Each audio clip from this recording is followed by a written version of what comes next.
كم الاشاعات اللي بيتعرض لها لعيبه نادي الزمالك في الفتره دي، وكأن احنا يعني ناقصين ان حضرتك تطلع علينا اشاعات، او ناقصين ان حد اصلا يصدر لنا مشاكل. واصلا يعني بتيجي تسمع الشائعات دي موضوع مضحك جدا. والله انت اللي مسخره.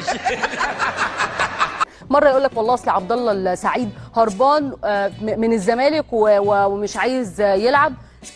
بالصوت والصوره وكل حاجه انت لقيت عبد الله السعيد بينزل وبيلعب وبيتمرن وكله تمام. طيب اصل عبد الله والله يا جماعه مش عايز يسافر مع الزمالك. يا فندم اللي عايز يسافر ده عندك مش عندي، انا عبد الله بيسافر معايا عادي.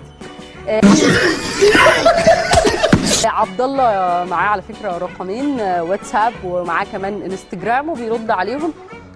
في ناس تانية لا بتقفل تليفوناتها ولا هي بترد ولا هي بتدي اي نفع خالص من الموبايلات او من الارقام اللي معاهم، يعني تقعد تتصل بيهم ممكن ما يردوش مثلا لسنين جايه.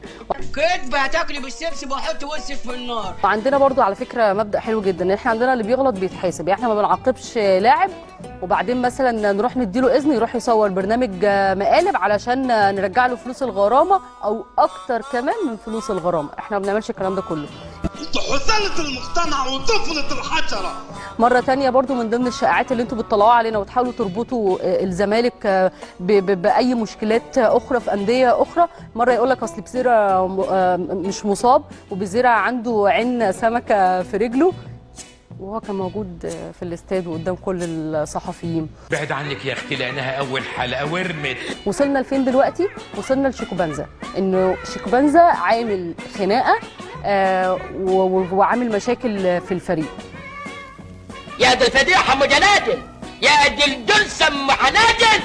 المشكله في اللي طول الوقت بيقول على نفسه انا ما عنديش مشاكل، انا والله عندي اللي بيغلط بيتحاسب، انا بطبق العقوبه وتعلموا مني، وتلاقي بقى كم مشاكل لا يعد ولا يحصى. وبدل مثلا ما يروح يعالج مشاكله ايه يا شيخة؟ ايه بقى يا شيخة؟ او يعالج اي مشكله بتحصل عنده في الفريق، بتحصل عنده من لعيبه مشاغبه وغيره وغيره وغيره، لا يسيب كل ده وعشان يداري على مشاكله لا هو يطلع اشاعات عليك انت. يخرب بيت الجسم يشال منها اللي عليها جامد يا سعاد.